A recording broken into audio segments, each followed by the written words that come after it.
Okay, I'm going to run the strategy tester here with just any robot that will run without crashing the playback of the market. So basically, you just have to go to you go up to View, and you pick Strategy Tester, or you hit Control R on the keyboard.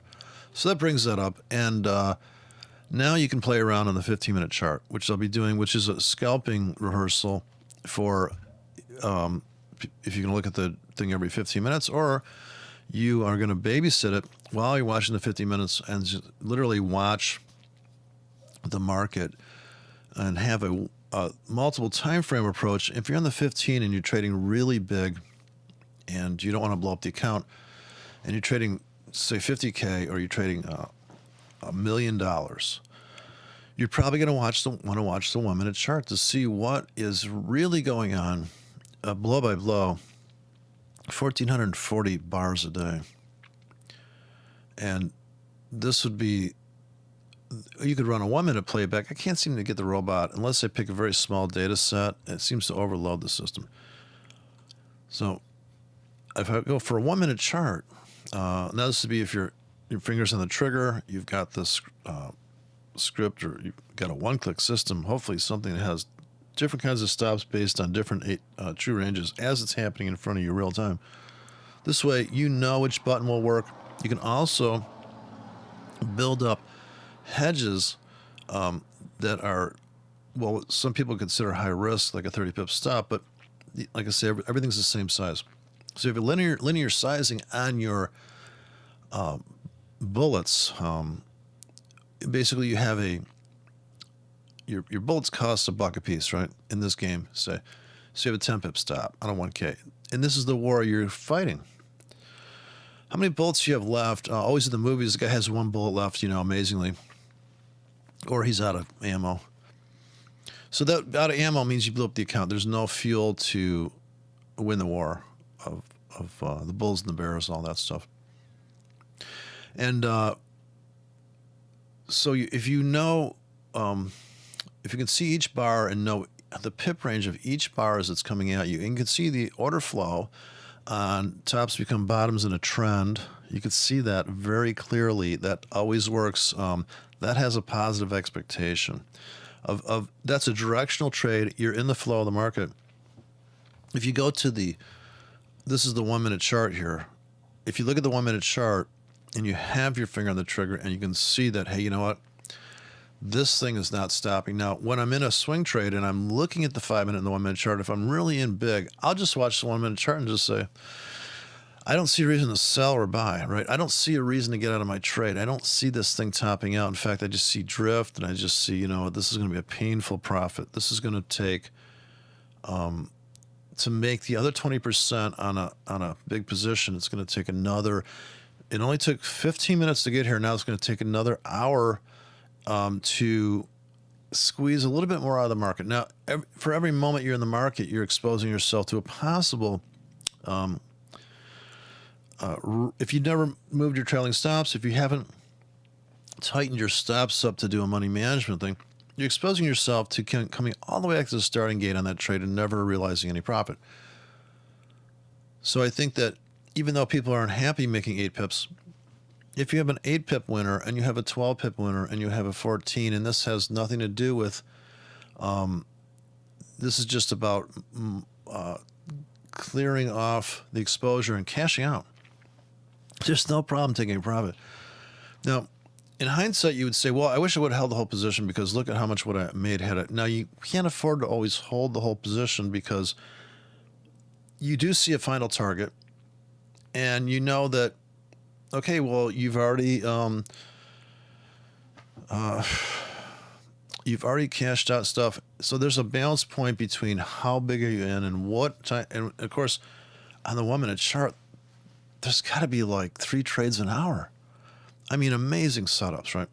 And this is just presupposing you're not using candlesticks, that you're watching literally tops become bottoms in time frame analysis, just like you would film a movie, and you'd break it down frame by frame, 25 frames a second or 24, whatever that per second rate is. Now, in the old days, you'd have film, and you would literally, the price of film went off the charts when crude oil went through the ceiling. And so everybody went digital. Now you just live in this digital, like, cut and paste world. It's pretty fucking terrible. In one respect, it's terrible. In another respect, it's speed learning, I suppose. But it's just kind of not organic. That's why if you get some graph paper, you can go to the drugstore, dollar store, and get graph paper, and just literally write out. I had to do it because I didn't understand what a pip was worth. Write the whole thing out and actually build trade plans on the graph paper. So if you built it on there, then you'd say, oh, well, this is a $2 trade plan, and now it's like they call it trade books, but you have to have a library of risk. You have to have some kind of categorization of, like, how long do these things last, and what is the purpose of every time you have a ticket? What's the purpose of that ticket, and what's it really designed for? Running 3 pip stops when the news comes out. Okay, maybe the market blows through and never looks back. It's the only time that trade would work in the news is if the news spiked, and it does do that. Now, having a button that you press, I did a video where last video I did a button press that put in 10K stacked up in a hard entry, and now, if that was a little softer and had soft stops in there, and it was only a 7K and it lasted for 15 minutes, a whole different outcome as far as outcomes go. I just watched Stefan Molyneux. I don't know if Stefan Molyneux is losing his mind. I mean, I don't know if anybody watches this guy. I just watched his video about talking about, he talks to people like they're like 4 years old. I mean, okay, I got it. Well, what's your fucking point? I almost want to say, what's your point? People say that probably about me, but I like to think I'm going through concrete examples. And philosophers, it's funny that they have a thing where you say, people come donate to me. I'm a philosopher. Are you fucking kidding me? Dude, you got to get like a nose with a fake mustache. I mean, the guy's got to relax. People, just relax. So I'm into relaxing, maybe over relaxing. Okay, here's the 5. So here's the 1 minute chart, and of course on here you say, oh, it's all high. No, when the true range dies down, this is a 5 pip grid with 10 pip markings on there, and look at this. Now this is the initial news, and this was the second. Okay, this is the last piece of news that came out. This is when Draghi came out and spoke, but before that, there was this same smash and grab down here. That's a 1 minute chart, mind you. Let me just go to the 1 minute chart, I guess, and go back to that later. But that's a 5 pip grid, 1 minute chart, the euro dollar, the whole day, really, 1 minute chart. Now, I'm going to drag this over and try to get maximum. I could turn that off, but I like a little space in front. This is the coolest thing about MetaTrader is the chart shift, because when you shift the chart and properties, this gives you, okay, what's the next trade, right? You can't make any money on the left side chart, but all the amazing top bottoms that go to the 5 minute. Now, if you sync the 5 minute to the 1 minute, look at the tops become bottoms here. Now, imagine you're in this trade. We're presupposing that you either had a buy stop here and you got triggered. You had a buy stop here that got triggered, and this is the 5 minute chart, right? Now, this is conservative confirmation entry. If we take that out, we're probably going to go through these stops like a zipper, the bigger time frames. What if we had a plunge bank in here to get in on limits here? And everything's designed to go long, because as far as we know, even a 21 linear weighted moving average on the 5 minute chart is going like this at this point. It doesn't take too much rocket science. And if you said to anybody, what is the trend here? At any point on this chart, do you have a trade plan for that trend? Now, certainly the high risk entry is going to be you put a stupid buy stop here. It's a very blunt entry. Very just this couldn't be any sillier, right? Any more crude. Oh, I guess I have a buy stop here. Maybe you had buy stops in here and you got in a little bit before that breakout. But if you're too cheap and your stops are too tight on every ticket, that's just monolithic bad trading. Oh, I got in here like you said, and I'll see, put my stop in at 10 pips like you said, and I got filled, and then I got killed. I'm sorry, down here you got filled and killed. So if you got in too early here, you were too eager to the punch bowl, and it turned out somebody spiked the punch bowl. So you got in here and you put your stop here, and then you got trounced. What if you could perceive that this was the original breakout point and that there was still all the stops that were stacking up here? And of course, this is the 5-minute chart. You could have had a 15-minute script trading the break out of this, and you made money down into that. So how many trades are in this move right here is so many trades. The guy with the breakout strategy that's only like going to make 5-10 pips, he just cashed out. Then he puts down another hedge, cashes out. There's really no chance for him to put on a hedge here. There's kind of a hedge here, and he makes this money until the news comes out again and shocks the market. So this was the Yellen news, and this is Draghi. And of course, right here is the clever entry, right? This is the last stop on the 5-minute. So you're doing multiple time frame analysis because you really have to look back at the 1 hour to know that there's probably, it looks like a little 5-pip stop hunt wick on the 4 hour. So if you had a 10K packed into a 5-pip zone to make this, then to make this. Now, certainly, the only chance to get on the 5-minute train here with any kind of is the first time it pulls back. You have to buy at the market, stop. Now you're kind of taking a risk there. Now, if you're in the trade, you're looking at this going, I don't see this thing topping out, and maybe you're cashing, maybe you cashed out here, but see, this is the problem. It only took 5 minutes to cut this hard and look at the drift. Do you stick around for that? That's the question. Do you stick around? Do you hold through that? If you just cashed out here really huge, this is where people would lose money. I just made a ton of money here. Now I'm going to try to trend trade that, and I'm starting to run tight stops, and they're just fucking with me. They just keep fucking. And here I'm getting stopped out. I'm trying to add to my wins. When this burst here was so immense that you'd have to know that after this shock and awe, this move, now it's a range trader's dream. You have to go to a different mode. You would be on, say, the 1-minute chart or 5-minute chart, looking to just take 5 pips, 10 pips, 5. You have to go into this. Like, I'm just going to make a little itty bitty. Look at this thing drift down. Perfect top bottom stairway as you drift down. Do you have a trade plan for that? I mean, that is so difficult, right? Do you have a trade plan for that?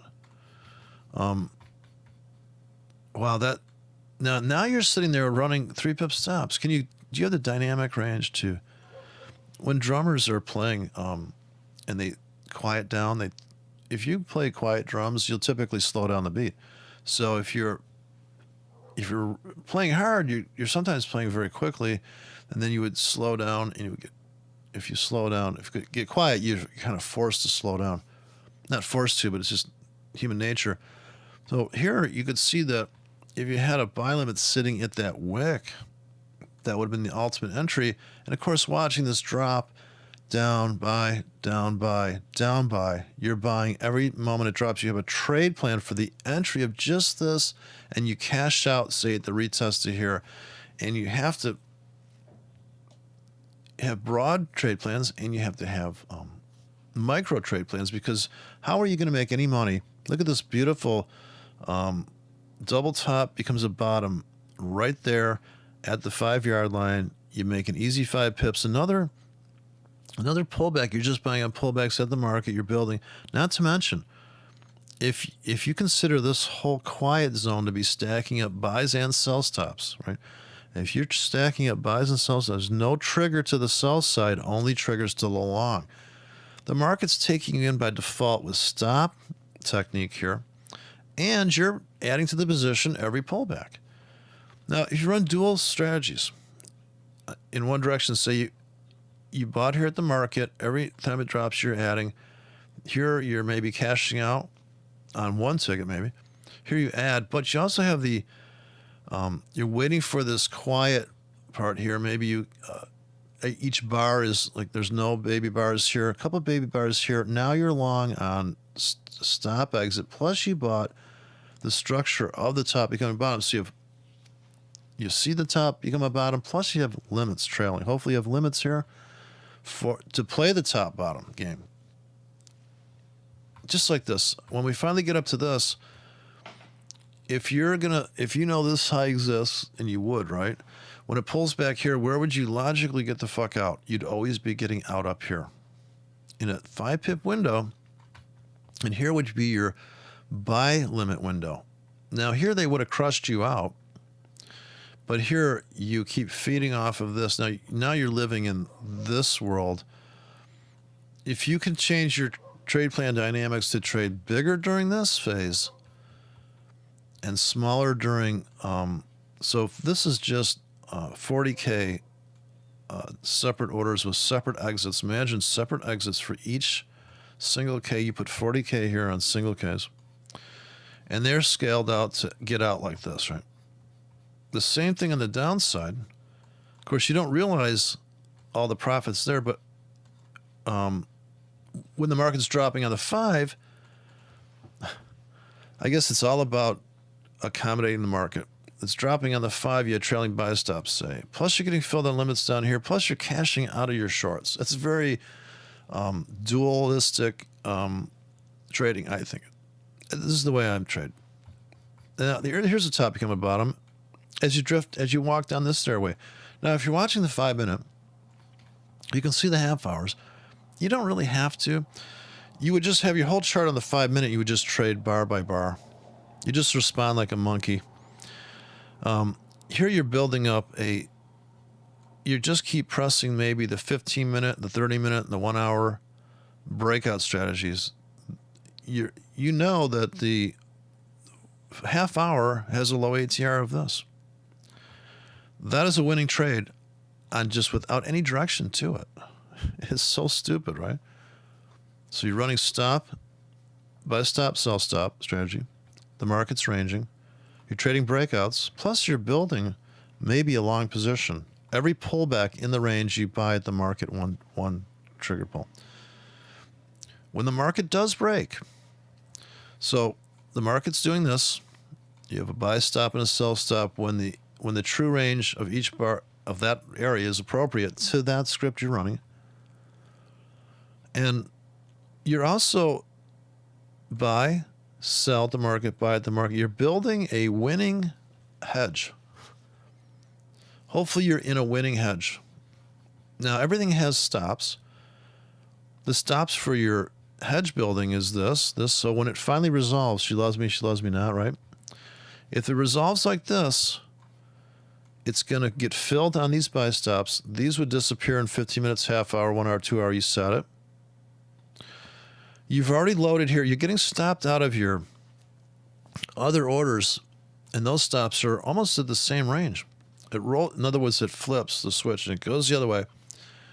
It cashes out your, and it's adding to the winning position. So it's multiple strategy entry. And you could have limits. Right? So you could have a key that, say, it buys at the market, and it buys on a limit. That limit lasts, if you wanted to combine and make it convenient. But the more convenient you make it, the more it costs you. If you go to a convenience store, the shit's so overpriced because it's about convenience. I need this now. That's at the market. If you order something online, and this is a pending order, this is a fill, it takes a while to get it, right? But it's a better price. It's better what you wanted typically, right? Because if you go down to the convenience store. But this is America. It's all about convenience. It's not about having a fucking a plan, right? No trade plans. I just watched Gil Stokes and his Ultimate Trading Course. He revealed the kernel of secrets, number 9 on the. I love it. It's just I got to get a screenshot of it. He's got the Ultimate Transformation 12-step program is 10-step program, but on number 9 was trade plan design. And I thought, yeah, number 9, but the first part is like, and just before trade plan design is advanced pattern trading, but the checklist is just hilarious, like psychology, all that. No, the psychology starts with the trade plan. They're teaching it backwards, as usual. Like they say, any article in the news, you want to know what the article is about, go to the last paragraph, read that. That's what That's all you need to say. Done. A lot of this stuff is just it's so crude that it's harsh. It's not. It's like when you explain. Somebody explains to you the way stuff really works. You think, like my buddy that loves playing guitar. He says, it's very disappointing when I found out that hit song or that my favorite song is just 3 chords. He says it sounds so much more complicated, and it just sounds it's just incredible sounding. But yeah, you break it down. There's not much there. So everybody wants to put on top of it. So I think tactically, I just can't imagine that every 5 minutes there's not a trade. There is. And in the bigger picture, would not matter to the guy that's getting in on this this concept of the market's going sideways. What do I do? The market's going sideways, even in this box here. If you're buying pullbacks and you're selling here, if your exit is to make 5-10 pips, that when you range trade this to some degree, and everything's geared for kind of a more major buy stop that's going to take advantage of more up move, you're kind of cashed out to here. If you didn't trail your stops here you're fucking dead, right? They just come crushed everything that you just built. And you could say, well, I had targets up here. I mean, look, I'm not a fucking idiot. Like, I had targets up here. And is this the box? Which box are you trading the breakout of? And what do you perceive to be, okay, if you had a buy stop here and you had protection here, you just made double your fucking money, right? You could say to somebody, well, what I did was there's so many trades within so many trades. This trading is a very difficult topic. It's like if you were mixing a song and you had, this is the guitar, this is the kick drum. So I was mixing on somebody else's board yesterday. For the first time I went over in the flesh and mixed playback of some material.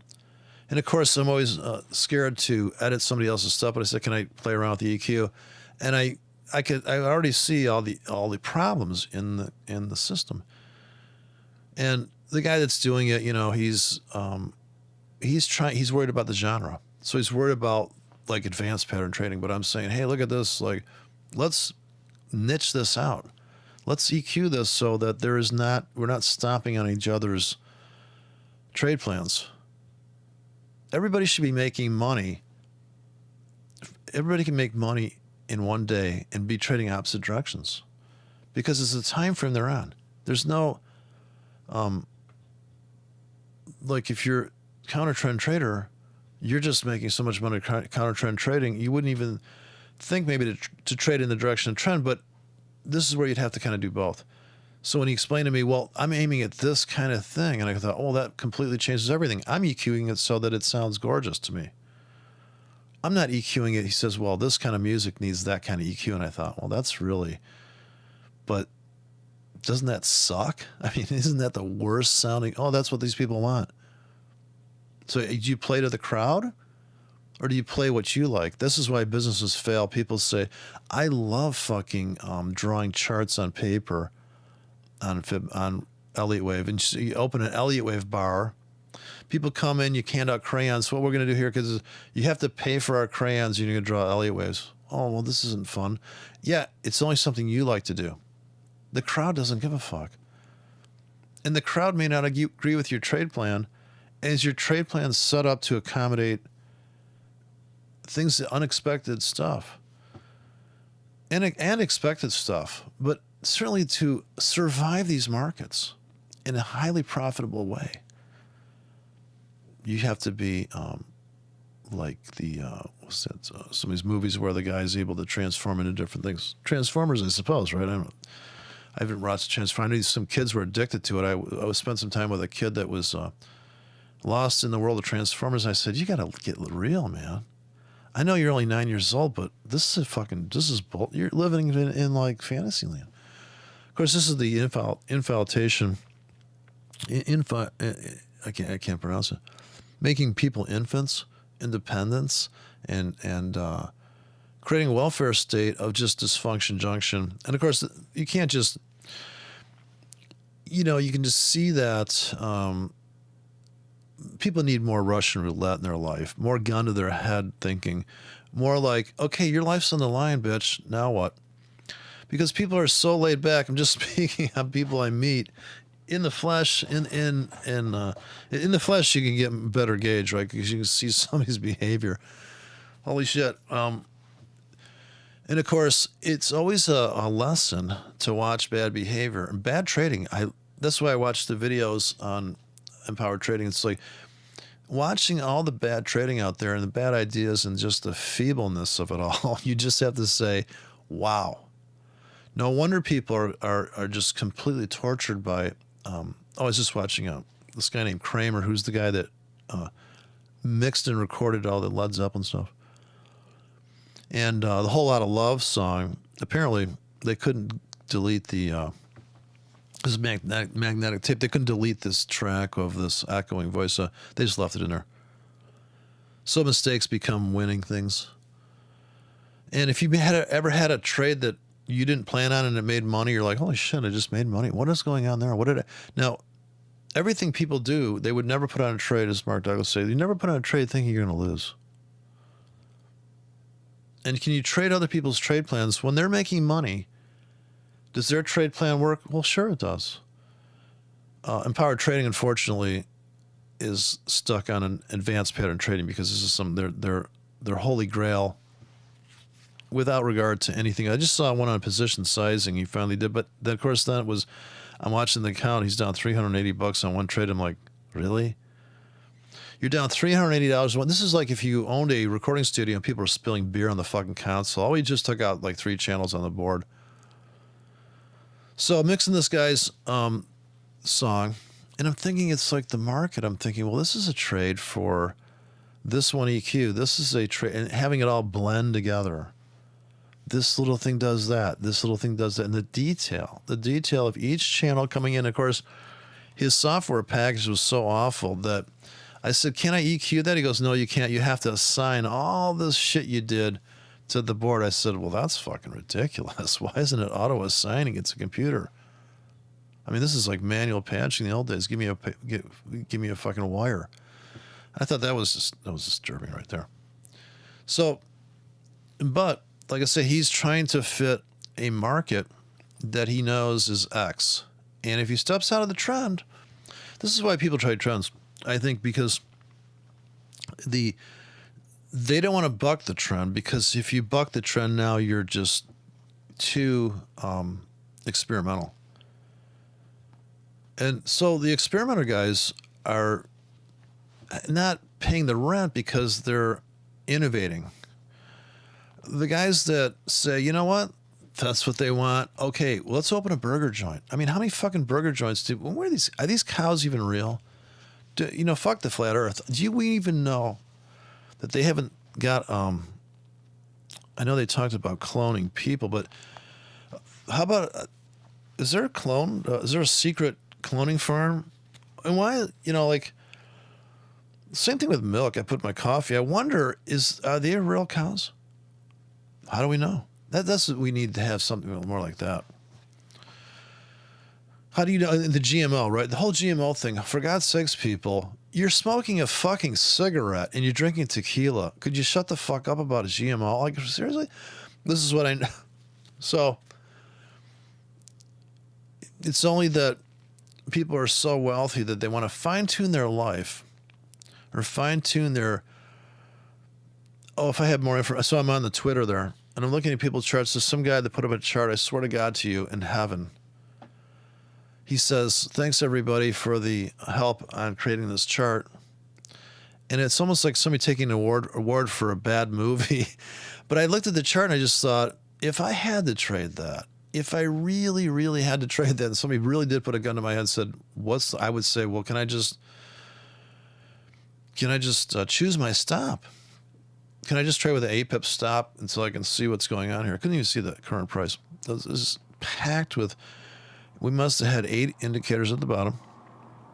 But I really want to almost not say anything bad about that. I want to ask somebody, So tell me, how do you trade that? Like people ask me, well, what exactly are you doing? How do you do that? I said, well, okay, walk me through a trade on that. Now, I spent time with a guy that could write his own indicators, and I'm telling you what,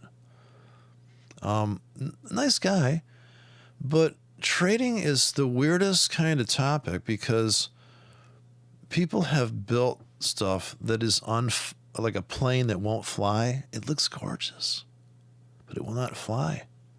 I said, have you checked the aerodynamics? Well, fuck no.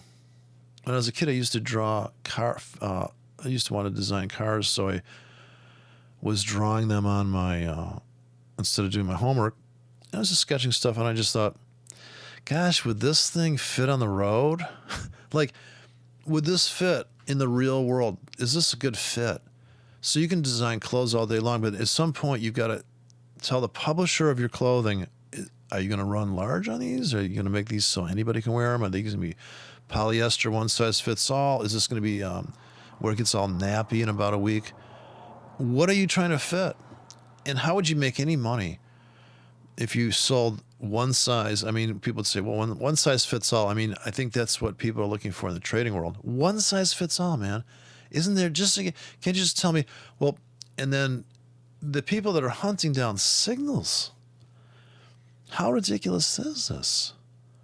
Oh, I heard there's a really hot chick down at the other bar. Oh, let's all go there. What? You know, the nooks and crannies of your life, the nooks and crannies in the market, all the little stuff that comes to mind when you're watching the market. And this is why you really just should, if I could have done it over again, or if I'm stepping into the world the way it exists now, to be able to trade demo accounts and test out ideas in a naked sense without knowing anything about what a fucking MACD is. I mean, you can't unring that bell for some people. The idea that they need to know the news and they have to fucking look at the fundamentals and all this fucking bullshit. It really doesn't have anything to do with doesn't have much to do with making money, does it? You know, it's just very difficult to accept financial risk, I think. So all this stuff is created to kind of take care of those issues that come up. So why do you have insurance on your car?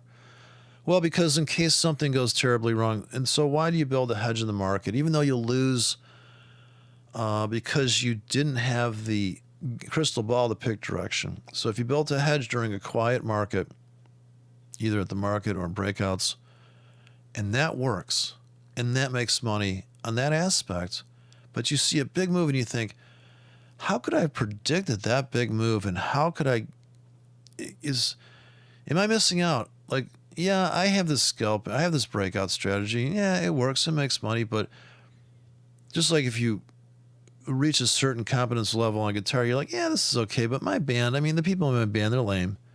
I've outgrown them. I want to move on. And I don't think if you're not growing every day and learning every day from everything you see, there is no like, okay, I got dialed in, I built a robot, step away. Well, I don't think so. The robot's going to get trounced by the news. If it was a robot worth its chipset, it's going to be able to trade every fucking thing. And you're your own robot. Bill Williams says that you have a neck-top computer. So you're thinking, say you're watching a tick chart, a 1 minute chart, 5 minute, 15, and you're a scalper and you trade really big and you are like, okay, man, right there, the pressure's building up in this direction. I've loaded slightly in. I'm expecting X. And it unfolds just like that, and boom. Right? You're just, it's a skill set, and you know that.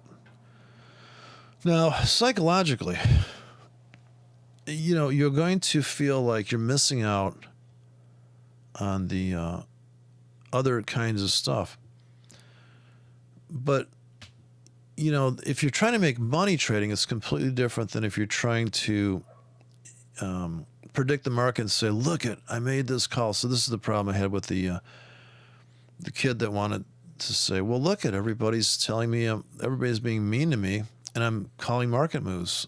Like, how dare you be mean to me?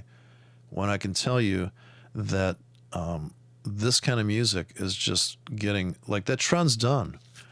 So if you're able to call the end of the trend in a certain genre, or the beginning of a trend, which I like to call the beginnings of trends, in pop culture, like I was at the grocery store and I thought to myself, what are we going to do with all these goobers that are breeding and they're in hovercrafts, electronic carts in the store?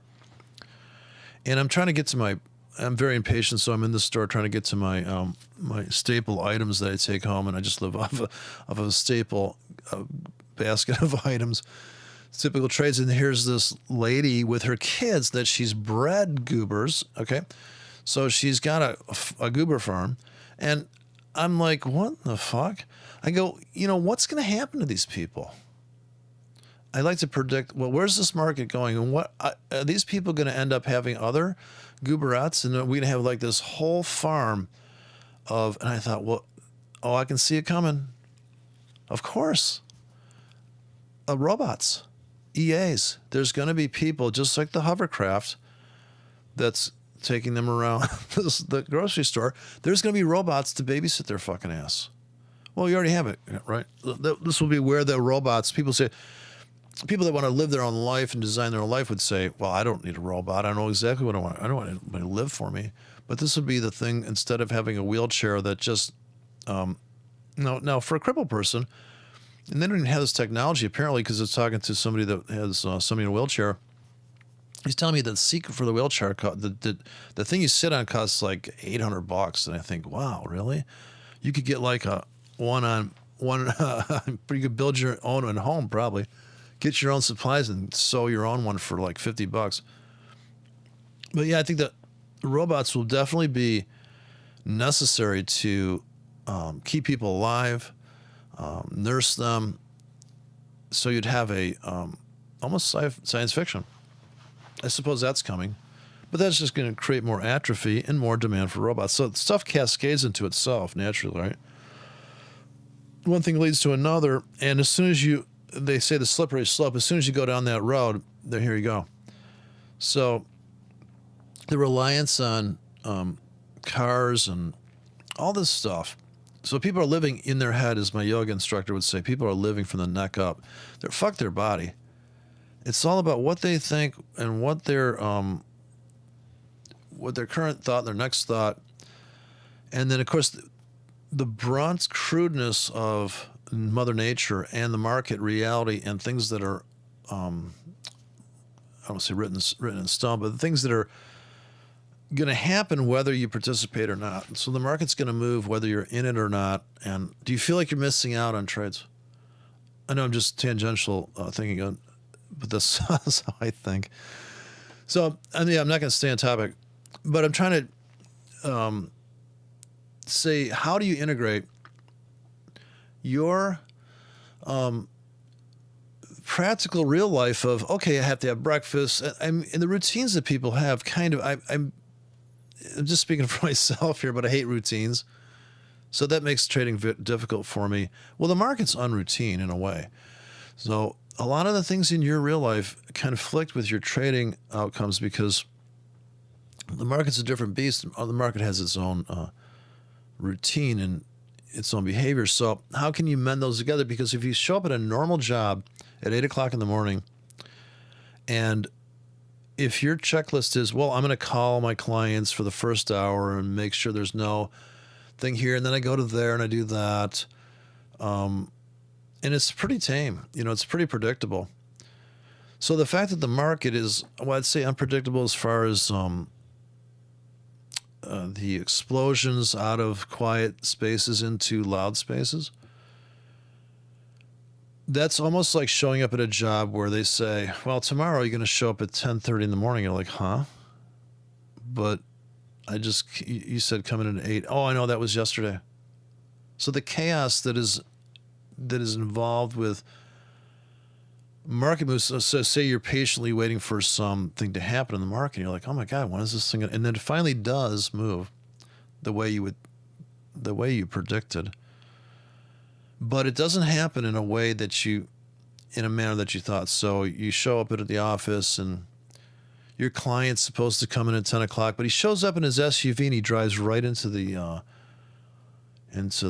lobby and he parks and he goes, "What's up?" And you're like, "Oh my God, this guy is worth, like, to the company, he's worth millions of dollars. So it's okay that he took out the lobby."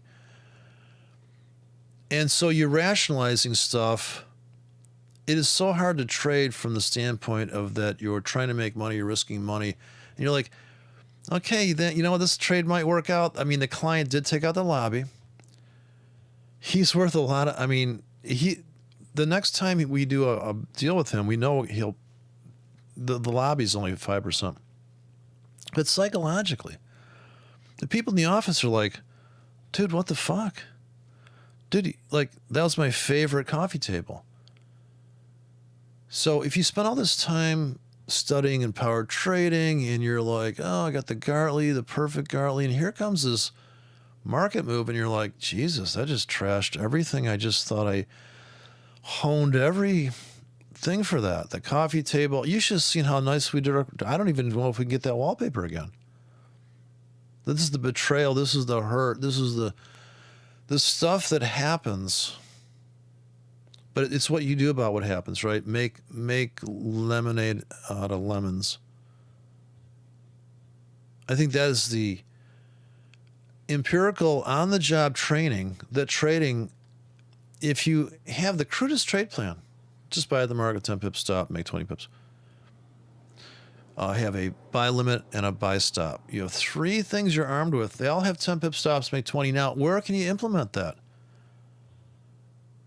Maybe there is a place you can drive a SUV into. Yeah, go to the junkyard, pull up in your SUV. In that situation, people are like, "Dude, he's here. Check it out." It's a perfect fit.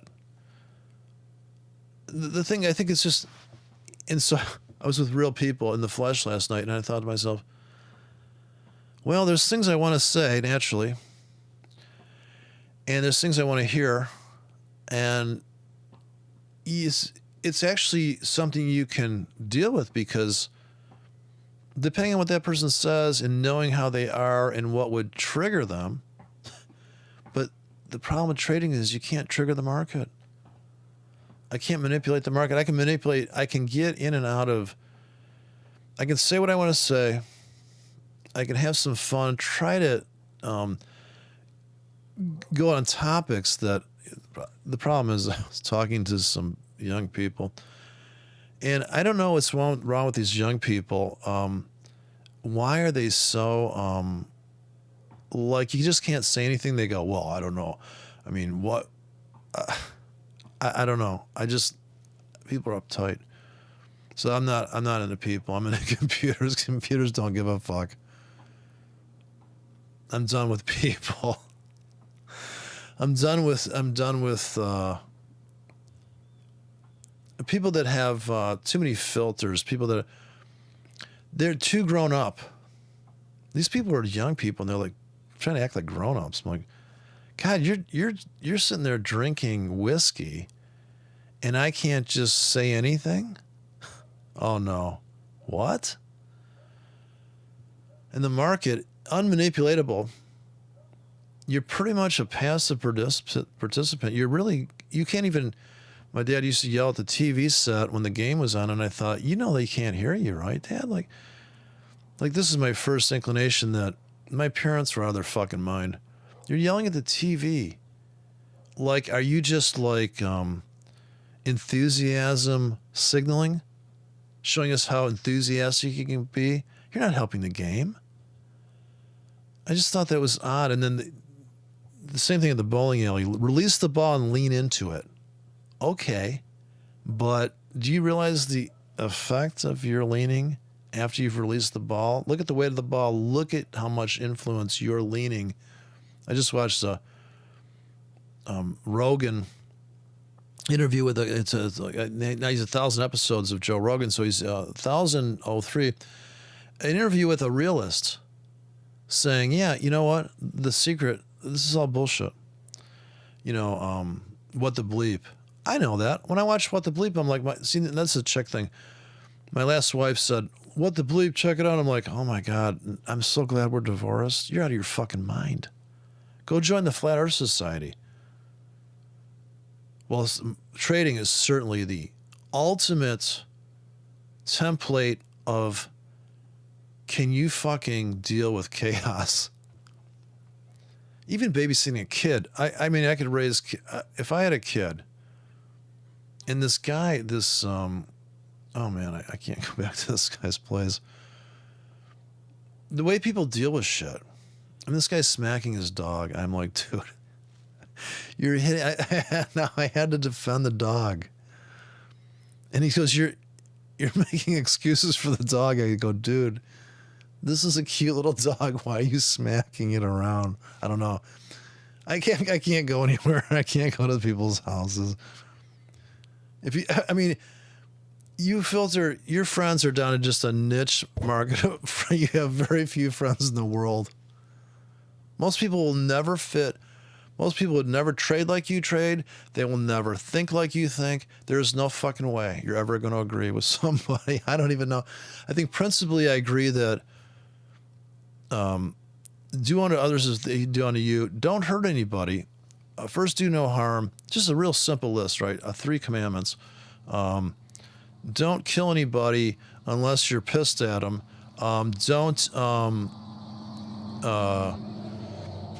Don't do dumb stuff or don't be a burden on other people, right?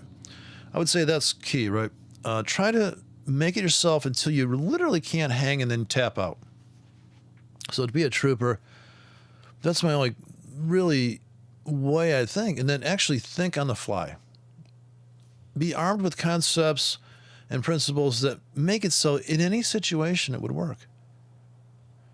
There is no ambiguity. There's no doubt what you would do. Right now, on this chart right here, you're buying at the market, right? You're long at the market here with a stop, and you have a sell limit above.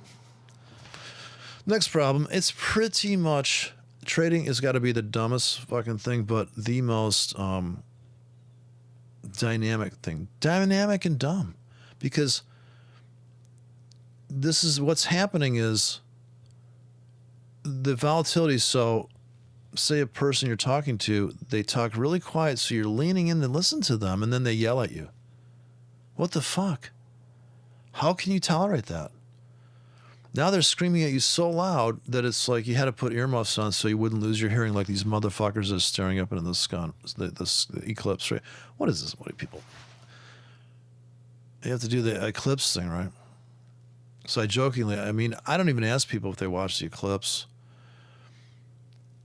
So we're all so rich and spoiled now that even cliche becomes irritating. I guess, right? If you got it made in the shade, as they used to say when we were kids, he's got it made in the shade. And I thought, well, I guess, yeah, it's cooler in the shade. You're not out in the beating sun. You're not tied down and the ants are coming after you. You're staked out in the sand and they're going to let you die slowly. Because that's what you feel like when you're in a trade that is slowly making money. You're wishing this would just be over with, right? Just be over with already. And you're going there, right? It's like the person that's slowly killing themselves. Well, just get a shotgun. Just go there. Like, you're just taking this such creeper gear drama queen death that these pussy rock stars, talk about pussies, right? This guy's fucking worth millions of dollars. Like, oh, I can't tap out. Oh, I'm so heartbroken. Well, cry. That's why God gave you tears. Just cry, bitch, because you're blocked off from your emotions. You've done so many fucking drugs. You became a rock star. Same thing happens in trading. Oh, look at that trade I did. Look, I called the market direction. Look at me, I'm a fucking genius. Overconfidence. Not realizing the game that you're in doesn't know you exist. The market can't. This is the weirdest, I guess in the back of my mind still exists the thought that the market knows I exist. That it's out to get me, that it can see my stops because I put a goober stop in or whatever I did. I put only one trade in. This is what I noticed to be the first fallacy of trading is I only did one trade. Like, you really just, so last night we were trying to get this subwoofer to pick up the the signal off of the guy's Android phone or whatever. Android. And so, when you're trying to get the Bluetooth to connect, it does these 3 tones to tell you, okay, this is right, this is wrong. So it goes boo-noo-noo, and then it goes boo-noo-noo. So I said to this music producer guy, I said, well, that's the song. I said, eventually the songs are going to just be like that. Like, what was that? And that's the song. We don't have patience for the whole song. It's just 3 notes. So everything's just a thumbnail. I guess if you dropped acid, the problem with doing severe drugs is that you can't separate when you come off that drug.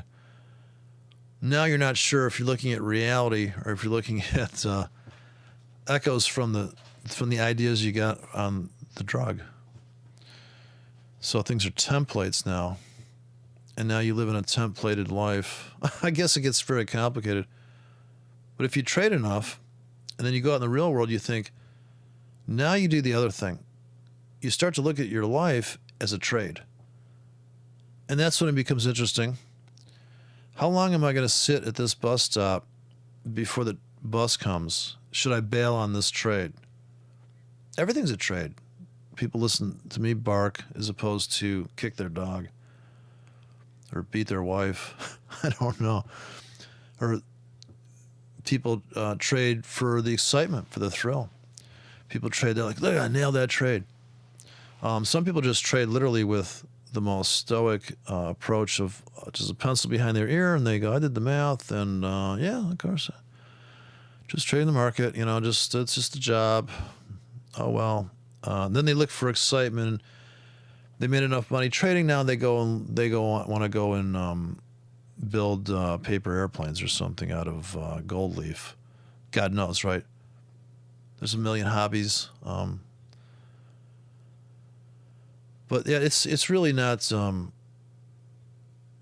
and it's a real look in the mirror to trade, because you are really going to be confronted with your ideas are going to market immediately. Whereas if you come up with an invention, and so I had ideas for patents and stuff like that, but I found out you had to get a patent attorney. I said, well, I think I'm gonna tap out. It was $10,000 to get a patent attorney. So in the market, if you get an idea in the morning and you decide you want to launch that idea, that trade plan, you're going to find out by the end of the day, possibly, whether or not that's going to work.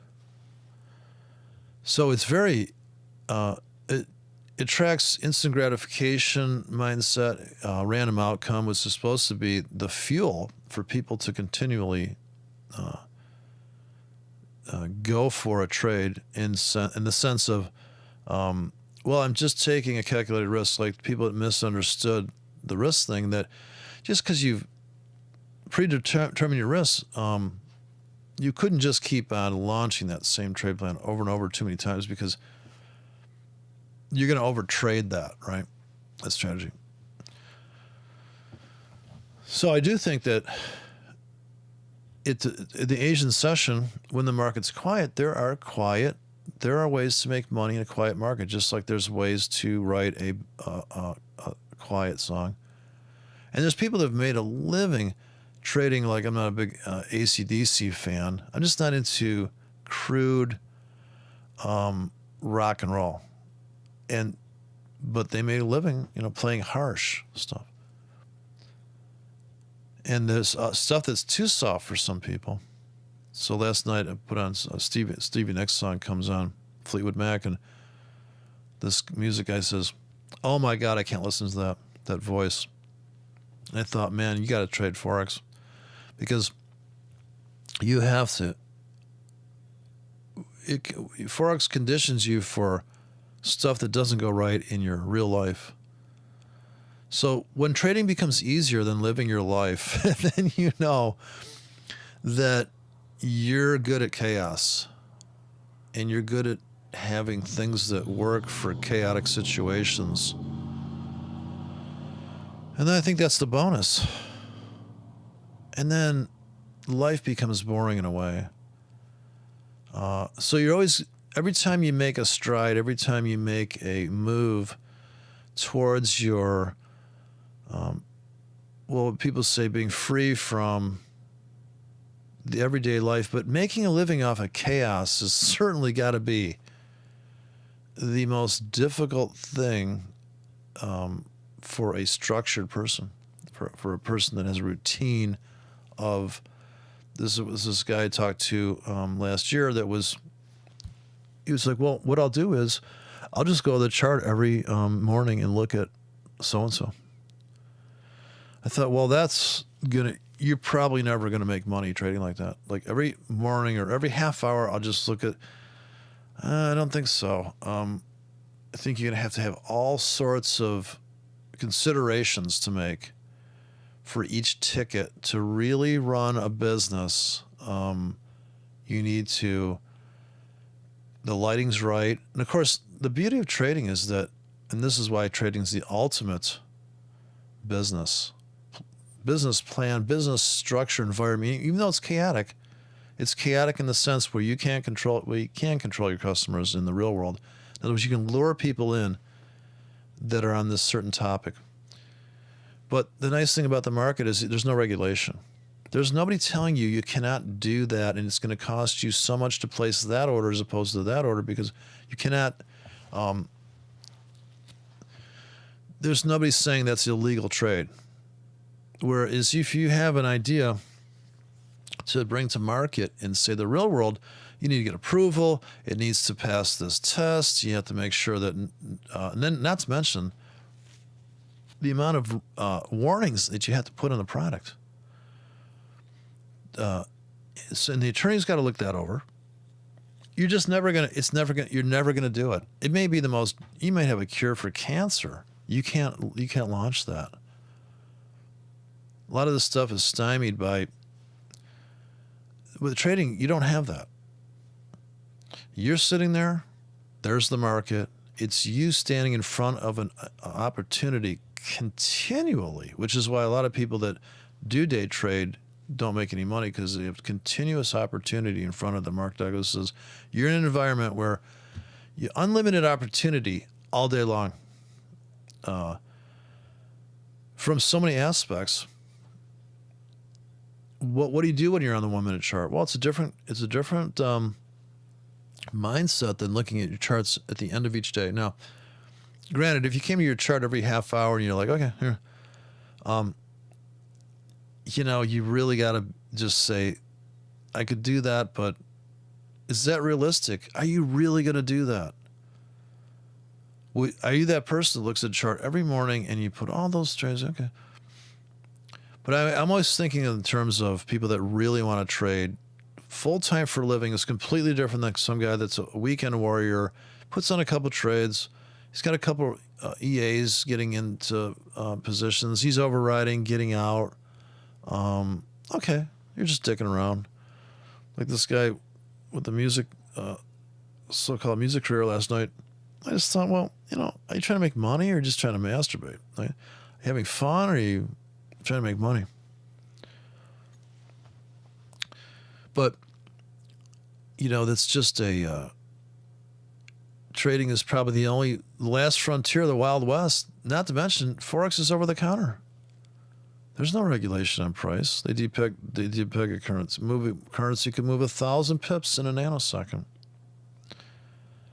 Now, that's very disorientating to people that trade stocks, and they say, well, I can see level 2 trading. I can see the entry here. Somebody just commented on my depth of market or my order flow, how it's bullshit. Well, it's always bullshit, because what is the actual trade plan for that fucking idea? Nobody even talks. You can't get people to say, well, what we did here was, see, we got in here. It was in a 33K. We put a stop in here, and that trade worked out. Great. It's like scratch and win lottery. The ultimate trader would say, I'm in on this one for that reason, that one for that reason. Why do you have like five colors of the same shirt? Well, it's very popular design. People want different colors. You go down a whole, if you can imagine your inventory in a clothing store, it's the same as your inventory of your tickets you can drop on the screen. Can you overstock? Overstock.com, right? Yeah, that stuff's on sale because you got too much of this shit. Trading's just fucking inventory. And all your tickets are just inventory. So why would you put all this all these scanners and all these indicators running? And I watched some interview with this Marxist fucking central planner that said, well, we have computers now, so we can just do real-time updates on what the minimum wage should be. Every hour, your paycheck could fluctuate based on the consensus of like, what? How is that fucking even efficient to the only efficiency of the market is the 1 period moving average. What is the market doing now? What did it do? Where's the structure? That's it. That's the structure of the market that you live in. And if you look up stuff like this, if you take words from trading and plug them in blankly into the internet and say, what does structure mean across every idea of structure? So I've met people. I met a guy that was, whatever you do for a living. So here's my closing practical tips and suggestions. What do you do for a living? And if you're successful at what you do for a living, maybe you don't even want to trade, but because you're like, that's just too much. I can't handle all the fucking market noise and all this. Why is it doing this? What do you do? What do you do for a living?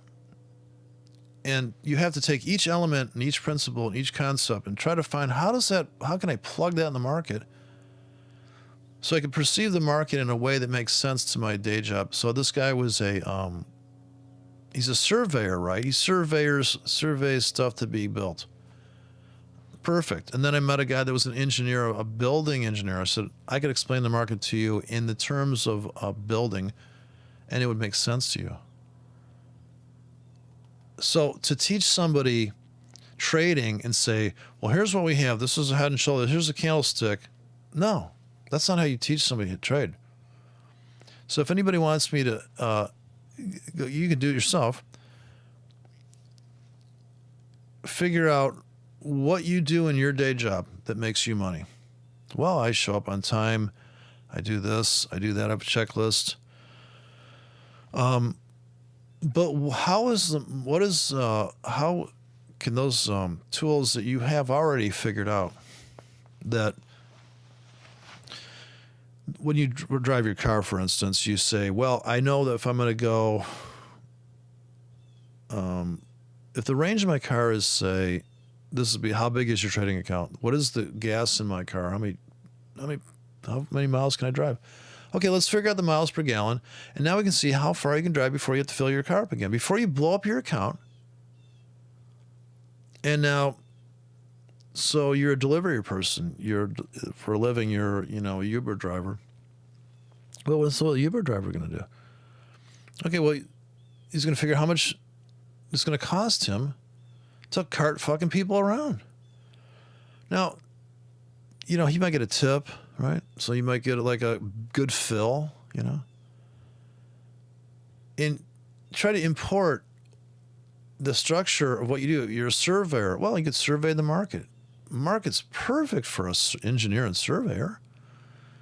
Now, it's not so good for a person that sells used cars and is trying to like schmooze somebody. This is not a good fit, maybe, because you can't schmooze the market. You cannot trigger the market. There's nothing you can do. You're really, I want to say, at the mercy of the market. This is where the victimhood, I think, comes in, people.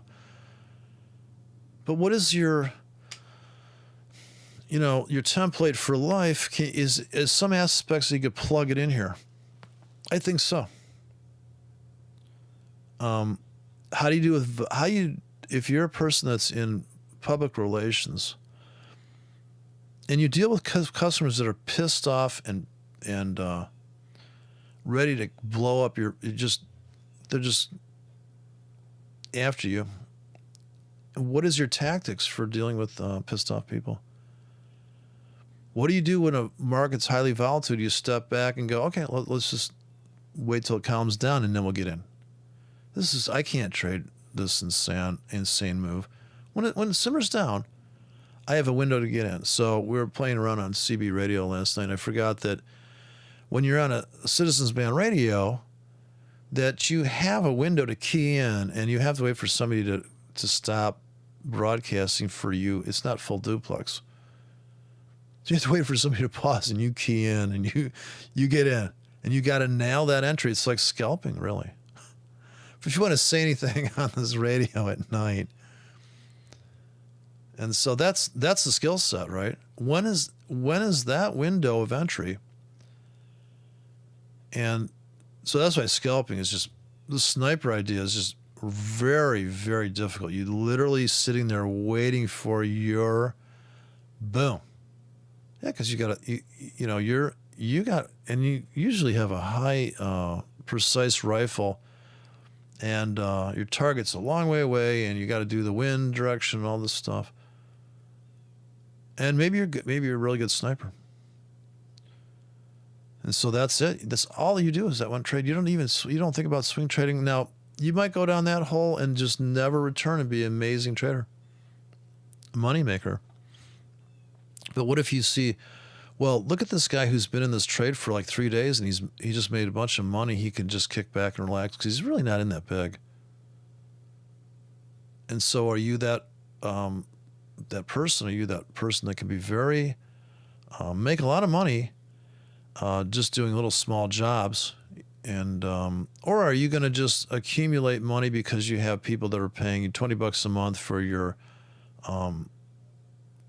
publishing a newsletter, or you're writing books, or whatever that is? And really, you have to enjoy. I think you need to enjoy trading on some level. That's why I trade a lot of demo. I just like trading. I like the idea that I can do it, that it's still legal, and in some countries. So that's my disorientated rant. I never got the strategy tester, but strategy tester, I would run that. I'd play out all and try to think in beginner's mind. Every time you look at the strategy tester is great because all the data that we have available now is pretty much, there you go, but you kind of try to test yourself on, what do you do in this situation? It's like storyboarding. This is what Disney was famous for, the storyboard. Okay, these are scenarios. Okay, we go from this story to this story. Now what? And that's what the candlestick's about. Well, what's the story in a hammer? Well, they rejected the lows or they rejected the highs, and we stopped here.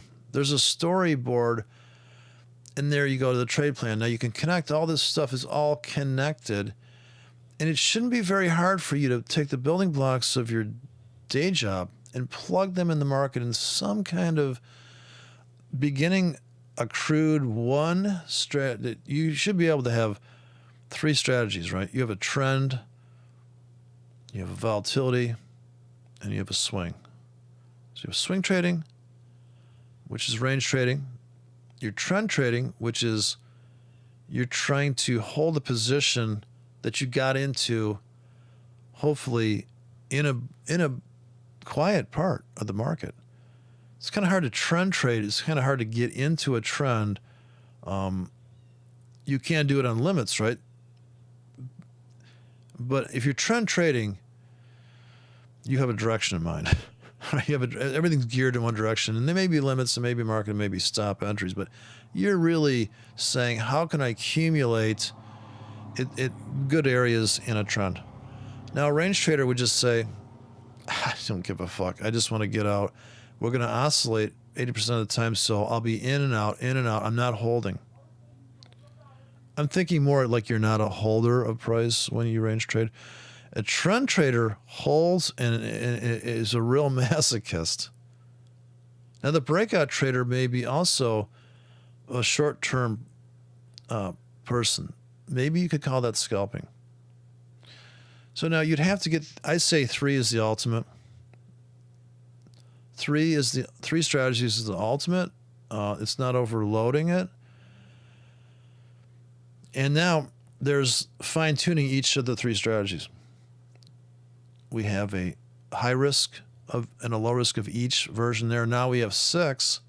And then we have everything, the whole gamut between the super low risk to the high risk, but there's 5 levels on each. Now you're at 30 trade plans. So you start to get, now maybe you've just gone past your complexity threshold, and now life's too complicated overall. But it's definitely starting with, you have to have a starting point. And now the problem with the trading is that it's too tempting to want to overtrade it by doing all those at once. That's why you need the demo.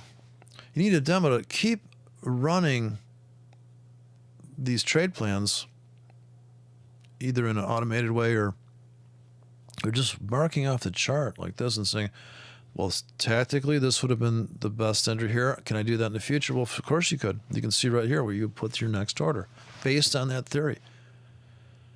So all these theories and concepts, and then you're going to run that, and you're just going to grow into your own. You should really grow into your own vision of the market. So just like the music thing, I don't think you can. So the guy was trying to help this musician producer guy last night. So, well, what you got to do is you got to have you got to have a 5 or 10 second. He goes, well, how to make it in the music business? You need a 5 or 10 second promo that is unique, that creates intrigue and creates curiosity. And you have to have bait, basically, just like if you're fishing, you need fucking bait. There's clickbait, but there's something that's beyond clickbait. There's tasty clickbait. Stuff that's not.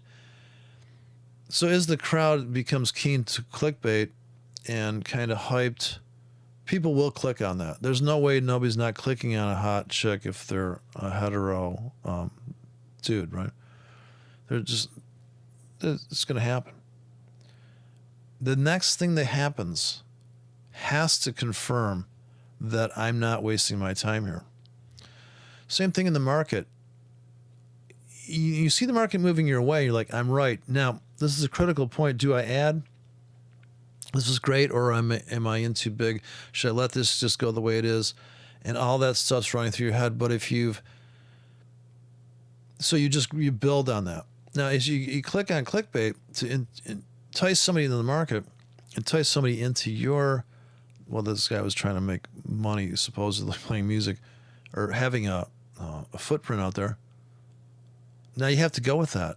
Like when Westinghouse came out with their logo, which was a W that had circuit nodes at the tips of the W, that when you see that, you're like, that's fucking Westinghouse. These are the people who invented air brakes and all this high-end, all this stuff people just rely on every day and don't think twice about air brakes. But that's the structure. That's laid. That's cut into stone. I was also asking this guy, well, what do you consider your fundamental root of music? What is the first time that was ever done in music?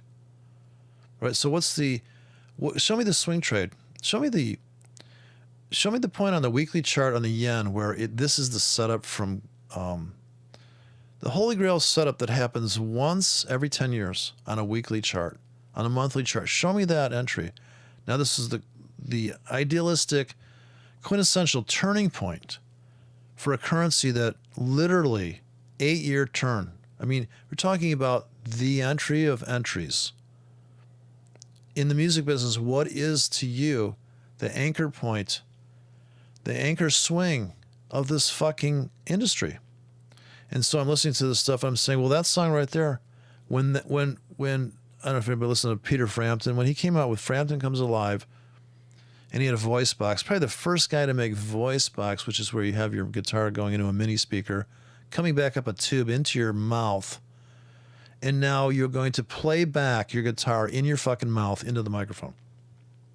And you can take your mouth and you can speak your guitar.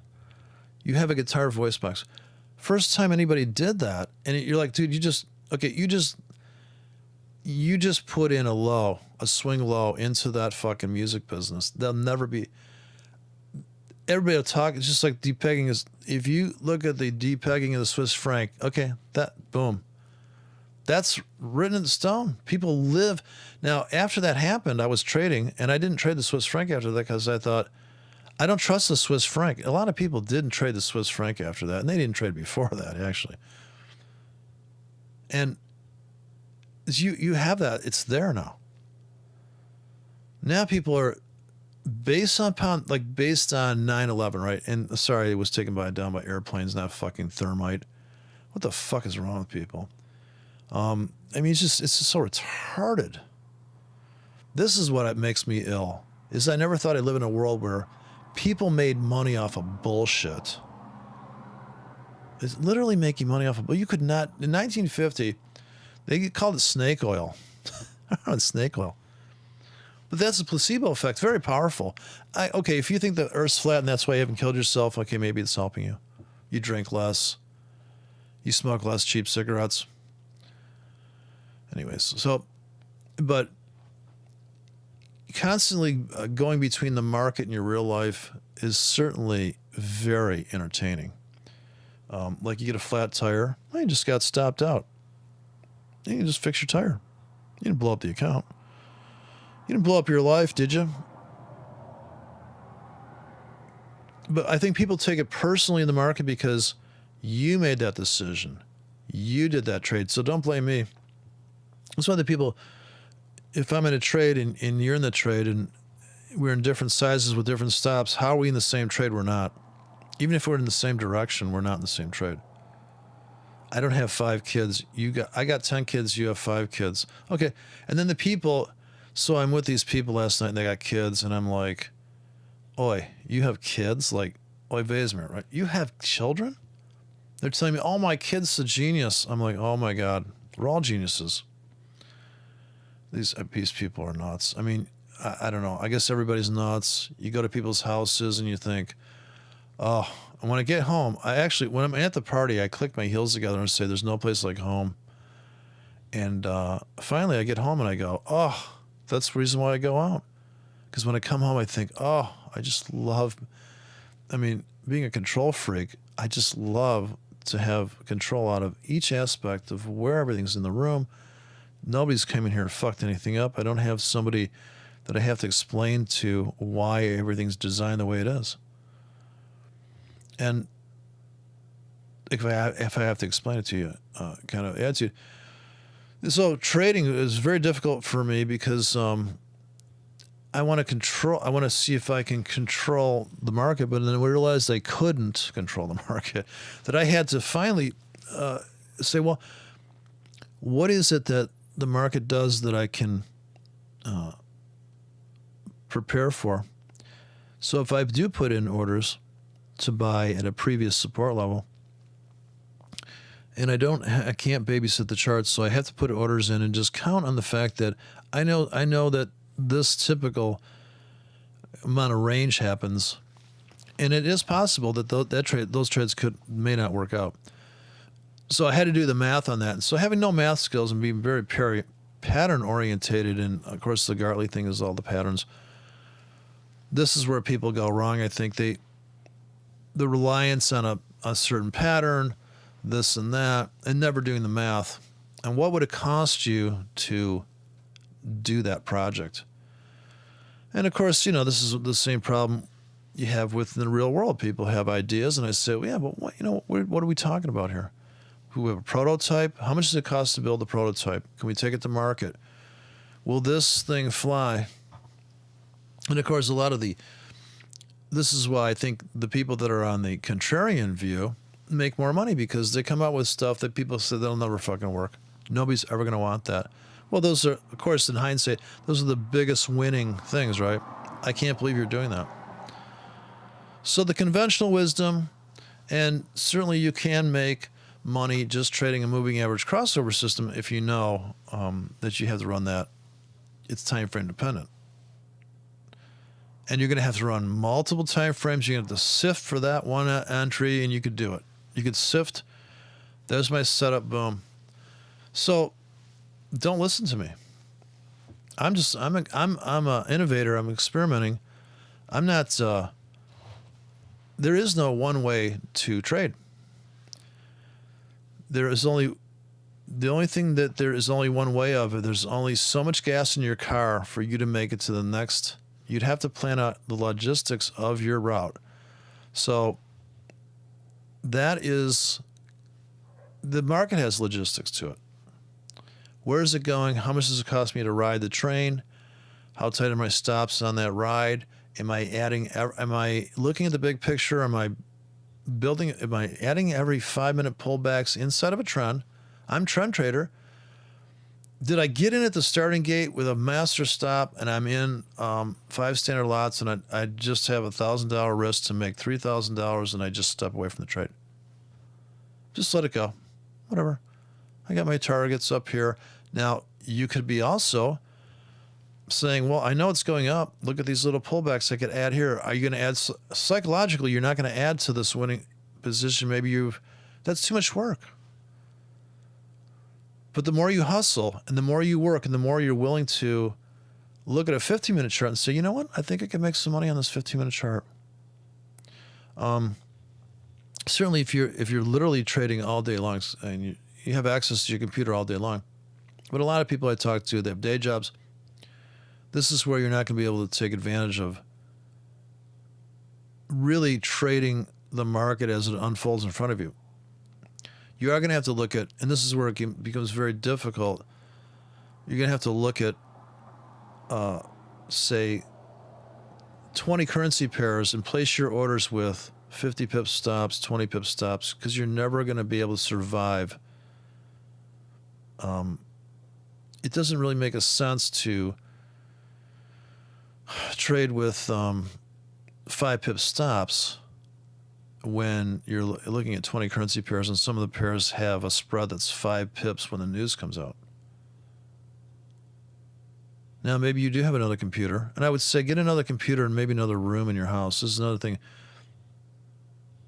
If you want to do those trades, you have a different approach and a different mindset. When you go in the other room, it's the swing trading room. You place your swing trades downstairs on another computer. This is like my idea of when you set your clocks ahead. Even though you know the clocks are set ahead, problem here's I got an atomic clock, which is, I feel like I'm late. But this is why you can compartmentalize, right? This is the Bill Clinton trick that you're married, right? But you have your, I'm not in love with her. I just need something to bang. So say you have the swing trading laptop downstairs and you don't touch those trades and you just don't really even have access to it. It's on the other computer. And see how long you last without walking downstairs and this may be a way to force exercise plan too. Walk downstairs, take a look at the swing trading. To only go downstairs every 4 hours. Now, this is presupposing you are a day trader and you want to learn how to swing trade, or you want to be able to learn how to not look at your swing trades. Let them do what they're supposed to do. Place those tickets, open a new account, put X amount of dollars, do the math, write it out like a real trade plan there. And so you got that thing, and that would be your pending orders from Amazon that you're not going to get filled on. Maybe you won't see your package for 3 days unless they drone drop it on you. But this is where people end up. Impatience is not. Save your impatientness for the scalping. The 1 minute chart, the tick chart. You got your scalping. You're making money there, but you got your pendings. Maybe those pendings are coexisting in your platform. You're scalping, but you have pendings that you can't see because those charts aren't up on that platform. You're not looking at all your pendings on that one. Downstairs, you've had all the pendings that are crazy trades that you have enough money in the account to cover those trades. But you don't delete those orders. You just let those coexist while you're scalping. So isn't that the ultimate? You have your scalp trade plans and you've got your swing trade plans, and you're not going to get filled on maybe for 20 hours on your swing or your scalp bank, even if you build a scalp bank down there. And meanwhile, you're looking at the 5 minute chart. So you've taken care of the part of your brain that says, I need to do something now about my life. on the 5-minute world. And as far as the 4-hour and the daily, the people that have day jobs, you can see the trades that they would participate in. So if you had a signal service, and if I had one, it would be, I think, too difficult for people to, well, you just have to copy all of my order placements on some platform. And you're just looking at, well, you just copy my trades. I guess that the signal services copy my swing trades. Now, that's going to, when you go downstairs, your mindset is, okay, I'm just placing, you've got a book in front of you that says these are 20 and 40 pip stops. And this is where the trading becomes easy, but a lot of busy work, a lot of small, you have already just defined your risk. $2 to $4 to make $8 to $16. You place all those orders and you walk away. You come upstairs. Now, when the market opens tomorrow night, you place the pennings. They last all week, maybe all fucking week. That price is always going to be a good price all week long, right? Always down at the floor and the ceiling. Those are always going to be all week long. Those are great entries. Now, you don't have to bet the ranch on those trades. And the discipline would come in letting that trade play out. That's why you want a separate account. If you're scalping and you take all profits on your scalps, unless it's per symbol, you will not. You'll clear off those winners. So that would be at the end of the day, the next day's trade plan may involve orders that last 12 hours, 8 hours, 4 hours. You place those, you go to your day job, and you come home. And now this is also presupposing you're not logging in your phone and fucking up those trades. So people are torn between, they're looking at their phone, they're in this trade they planned out, and now they're crushing that trade, or they're getting out too early maybe, or they're going to buy at the market, sell at the market, try to intervene on that trade plan, on that thing. Well, this is when the lack of discipline is obvious. So but some people are disciplined and they would actually follow that rule set. That's why I could probably get somebody that didn't know what the market was, and I said, well, you know, what you do here is you see this thing here, you drag and you drop it here, and you do this every 4 hours for me, please. And that's what I'm trying to get a robot to do is I'm going to have to talk to this programmer and see if he can get a robot that just launches a script, because I don't want to have to keep opening up the demo and look at the clock and say 4 hours has gone by, let me launch another thing, because I'm scalping typically during the day. So I would say, hey, just go out and drop this order bank. And I know the order bank lasts for 4 hours, so I have a constant 4-hour marching front run limits, say, or 1 hour limits. It just keeps launching that script, plops it down. It looks like you have to have a macro for that. I don't think you're going to be able to write an EA. I think you just need a timed macro. And the only macros I could find was the mouse recorder, so I don't know how that works, but that's another approach. So it's a bottomless pit of opportunity, and just finding ways to bridge the hole between the chaos of the market and the structure, the normal structure, like the sun comes up at the same time every day. The market always doesn't behave the same way every morning, but there is this rollover. You can witness the opening of the European markets, the quietness of Asia. All those have tactics that you can utilize for those sessions. So if you have a quiet song, you know that you can't come in with a giant gong unless that is your signature series writing method, is that all your songs are quiet and then there's a cannon that goes off, right? 1812 Overture cannons in the middle of a fucking... And so that's your niche, that's your thing. So there's nothing I can really help anybody with as far as you have to get past... you just have to start with one thing and run that one thing. It's like the test tone when you're calibrating a tape machine. You put one tone in it. You don't put a piece of music and try to listen to the bias to see if the heads are right. You get a scope, you run one tone, you look at your Tektronix oscillator scope reader. This is where the idea of indicators comes in. So I can see on the scope that this thing isn't resonating right. Okay, let's change the dimension of the diaphragm to get the resonation so we don't have a bad harmonic, right? These harmonic order, this is why tube amplifiers sound gorgeous, because they have a harmonic distortion. It's not an unharmonic distortion. Square wave is unpleasant. Square wave is blowing up your account. That is the when it has it just maxes out. There's no room. There's no headroom left. So you need headroom in your trading account. You have to have enough money so that as you build the account, once it gets bigger, you still got to leave the same amount of headroom. This is where you may risk 4% of your account. But if you're only risking 4% of your account for 15 minutes to make 40%, in other words, what is your exposure over time? And you can do that with scripts, because you can have 15-minute scripts that are just insane. They work great in the news, though.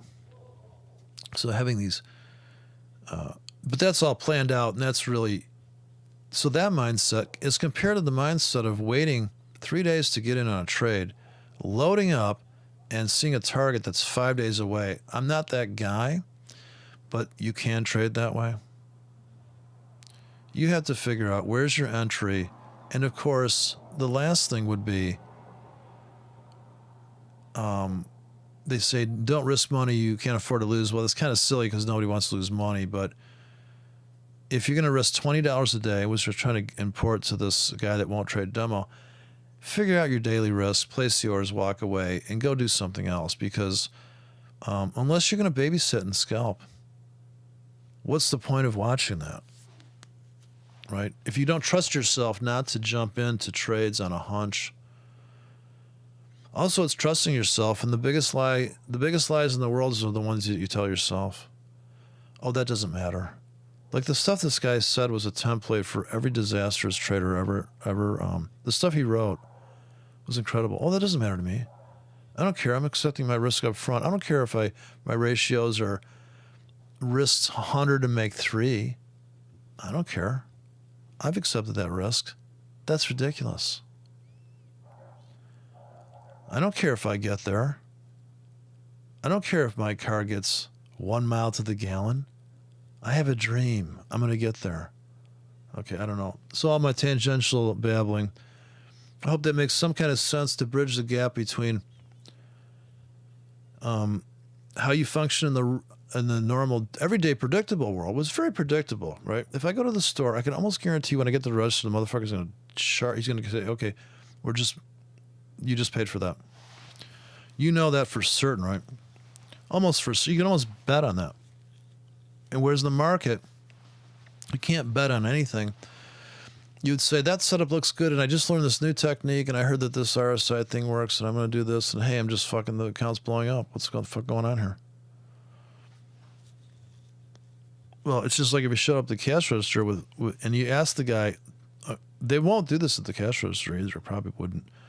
If you tell them, okay, I've got 100 items at the grocery checkout, what I'd like to do is use a different checkbook for each purchase. Could you ring up each thing separately? They'll say, get the fuck out of here. They'll say, you know what? You got to go figure your fucking trade plan out on this shit. Come back to me later. When you decide your total risk, find one account that has enough money to buy for all this shit you have lined up. You can't whip out a different card to buy each item, sir.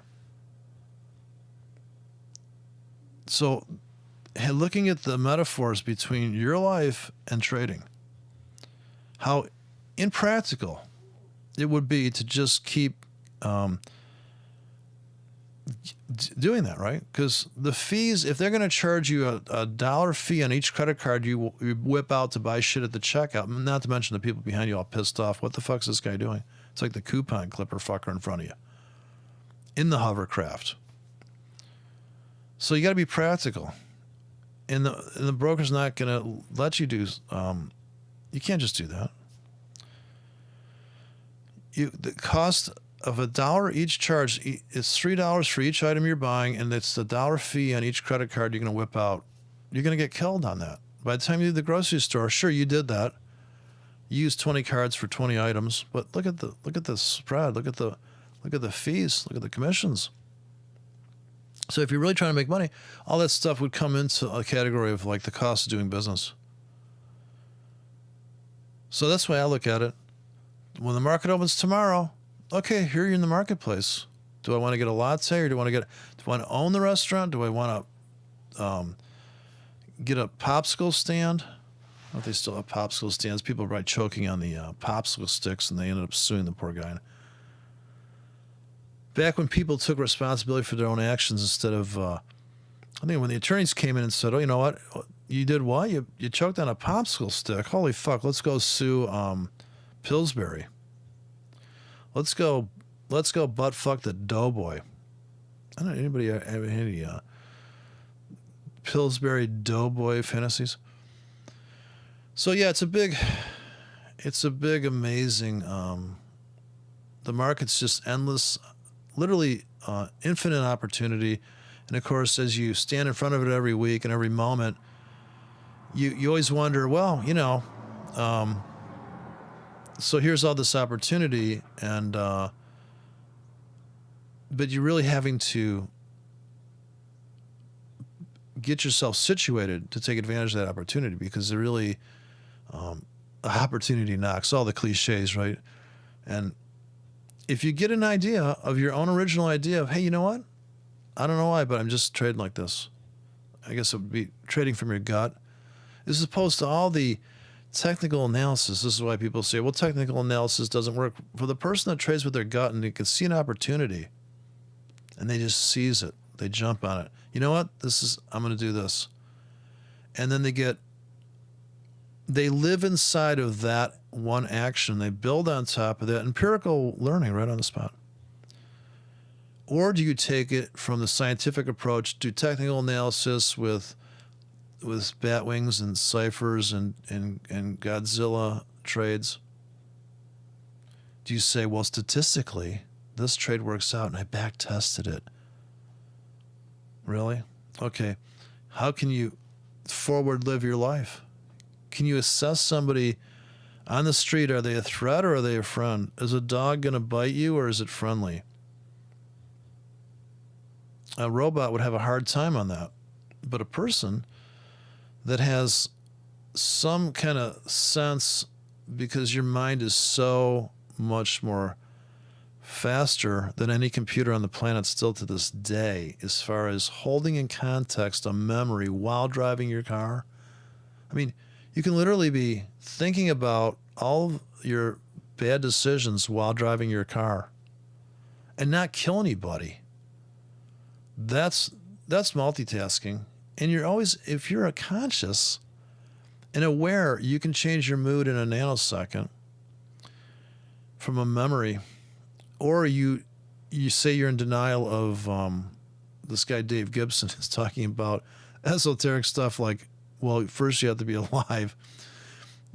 You can go down this esoteric metaphysical rabbit hole of just studying existence. Of course, that's a kind of refreshing thing to, you can go between those two worlds and you can fit that into trading, because you can look at trading as a chance to explore your fear of loss. Every time you lose in the market, you may remind you of every time you've ever lost in the market and say, man, this just isn't working.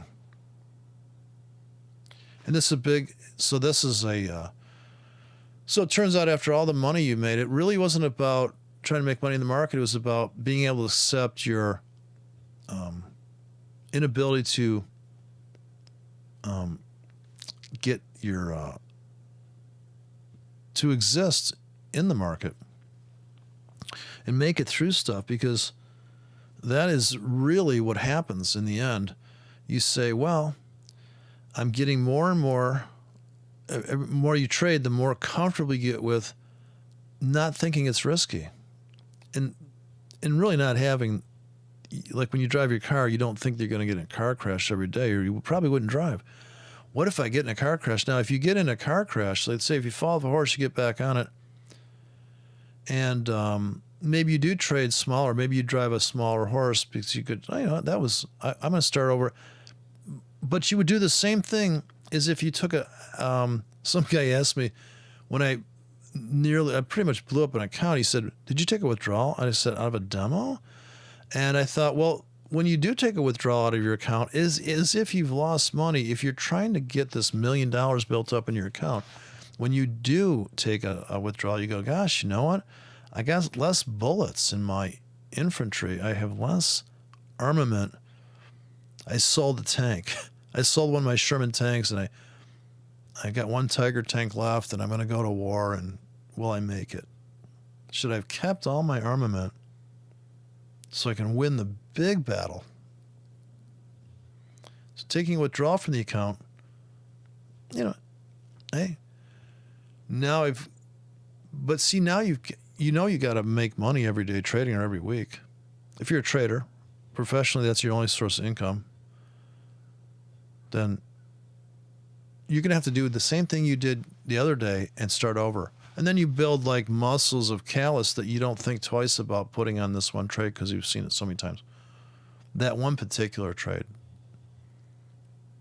And just it's like a probe entry or something. I'm in the market. Now you know right there, as soon as you're in the market, if you know yourself well enough, the mindset changes now. And you shift into the, okay, we're back with that feeling. And how you feel about this position you're in, because it's not, the market doesn't know you're in it, right? It doesn't know you exist. So what is that feeling that comes up in you? And so what do you do about that? And is that fucking you up from seeing the market now? So you really have to monitor your emotions if you're an emotional trader. See how it's coming, washing over you, how it's making you feel and stuff. And maybe just, but those are just ideas, It's different for everybody, and there is really it's such a giant, insane topic that you'd have to say. Yeah, it's very difficult to. So I just have my ideas, and I have my tactical ways to get in and out. You can design your own ways. I don't think EAs are ever going to work. It's fun, but it makes you a better trader, I guess, to watch an EA do dumb shit. This is the 5-minute chart zoomed in. Of course, this is a whole nother. So everything, when you look at this, as opposed to this, right there is enough to, even from here to here, those are two different worlds. Psychologically, from entries, like what would you do now? Like you could see right here, you would have sold. You're right here. Could you trade this chart, the 5-minute chart, and just trade this without looking at anything else? Because you have to ask yourself questions on the weekends. That's all I'm doing. Asking myself questions. This is good entry. How can I design a trade plan for a swing trade? How can I design a trade plan for a scalp? Will I pull the trigger? Will I really do that? When the market opens, run it on demo. Get it going. Get the prototype. Trade real money in concert with the demo. Just trying to get this guy to do that. Put on 2 trades in the demo, and you know what? I'm going to do one of those on the real account. Don't trade. If you are overtrading, take your overtrading. You like to execute, you like to shoot at the gallery, do it on the demo. Just keep doing that on the demo. Come back, hit that key. Okay, that script. I wrote the exam. Take your scripts, import them. Everything your real money, do a mirrored image on the demo. And go back and forth. And eventually you end up saying, did I just put that on the demo or did I just put that on the real account? And this is where you merge the fear, the confidence you build on the demo. They're happening simultaneously. Right? When you come home from the date with the girl that you're cheating on with your wife, you come home to your wife and you know You just don't talk. Hopefully you don't yell out your hooker's name when you're with your wife. You compartmentalize those two. But at some point you're going to make a mistake. Maybe you get them both in bed and you have a threesome, right? Turns out that your wife's lesbian and she thinks your girlfriend's hot. But it's probably not going to happen between your demo and your real account. But that's just trying to mash it, trying to make it so that it's okay to trade demo and real money. Of course, that may be an all or nothing issue. You're either going to be married to one person and not cheat, and you find security in that, and that's how you live. So the problem with trading is that it opens up a whole nother vault of stuff that you've never had to actually investigate about yourself, is how you deal with risky situations. And some people like that. People cheat on their wife because they like the excitement of maybe I'll get caught, right? They like to live on the edge. They like to have risk. They like to be in the market. They like the thrill and the agony of defeat. They like the drama of the market. This is what Van Tharp said. Well, do you like the danger, or do you want to make money? So do you want to fly stunt planes because you're delivering drugs to people that need them in an emergency, or do you like to fly in circles in the air? So really, what's your thing? So I hope that's food for thought at some level. But yeah, it's a lot of fun, and I think it's fun. I think it's a fun way to make money. It's certainly every day's guaranteed not to be like the last day. So it's definitely a challenge. If you like a challenge, I say trading is probably the most challenging thing. To challenges your test your patience, test your logic, and when you have the logic and reason in there, and that kind of cancels out the fear. The patience part is probably the only cure for that. I say is the 1 minute chart, and just demo trade the 1 minute chart, and just do something that keeps you from intervening on trade plans that you've already made on larger time frames. So this is like a surrogate practice. Your inflatable doll theory.